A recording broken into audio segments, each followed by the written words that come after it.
"You are very lucky engines," said Stepney. "Your branch has got everything. It's long enough to give you a good run, and you've plenty of passengers. Then you've got a quarry, a mine, and some factories, so you need plenty of trucks." "Trucks are fun," he went on wistfully. "I miss them on our line." Percy looked surprised. "You can take mine and welcome this morning," he said. So they asked permission and then went off to collect them. Toby and Thomas gaped in wonderment.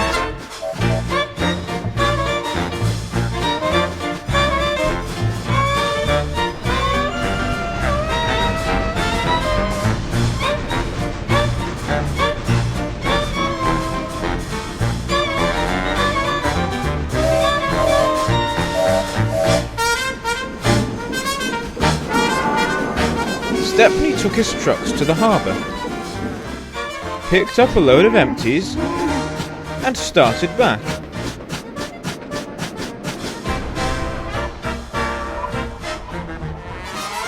On the way they were stopped by a signal near a cricket field where a match had just started. They settled down to watch. Presently some fielders came towards them and waved. "Could you move, please?" they asked.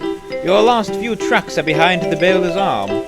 "Sorry," smiled the driver. "Will this do?" And he eased Stepney forward till he stood under the signal.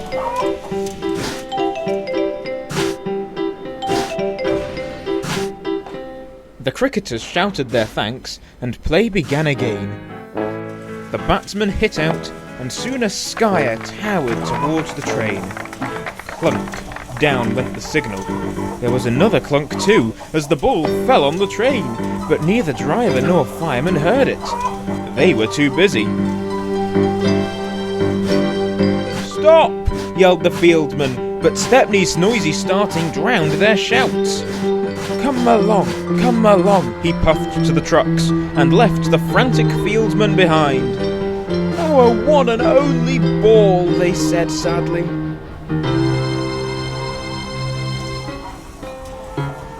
Four of them piled into an ancient car. "Wake up, Caroline," they said. Caroline coughed crossly, reluctantly came to life, and they rolled out onto the road.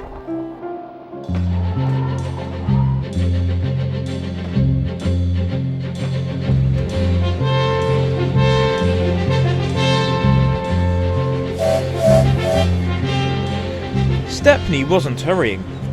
He had just crossed the river when Caroline came up behind. "Toot, toot," she wailed. Road and rail ran side by side. The cricketers waved and shouted, but they were too far away for the firemen to recognise them or hear clearly what they said. "If those jokers want a race," remarked the driver, "they can have one." He advanced his regulator and Stepney drew ahead.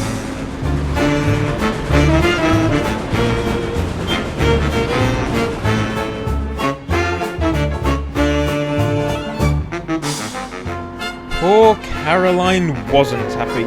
She rattled along at twice her usual speed. "Master shouldn't treat me like this," she grumbled. "This pace is too hot for my system, it'll fuse all my circuits."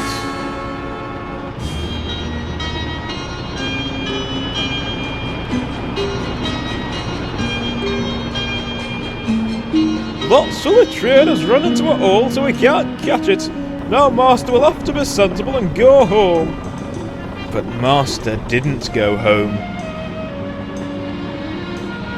Caroline nearly boiled with fury when he made her climb a steep hill and run down to the station on the other side.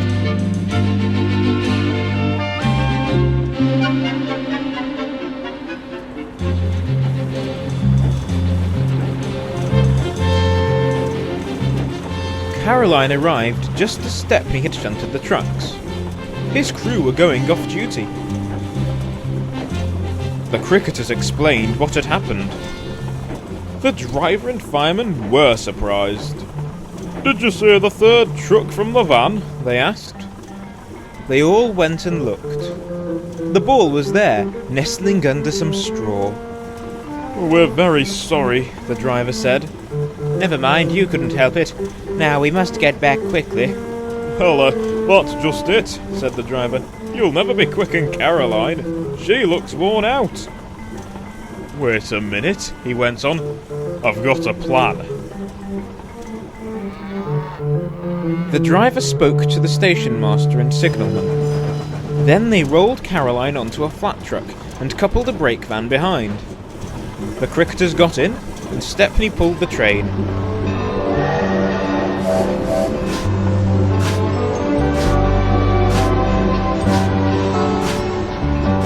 They reached the field in no time.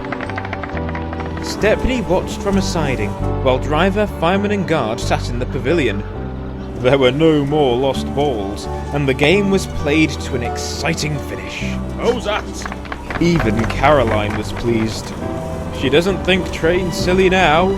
Well, they have their uses, she says. They can save the wear on a poor car's wheels.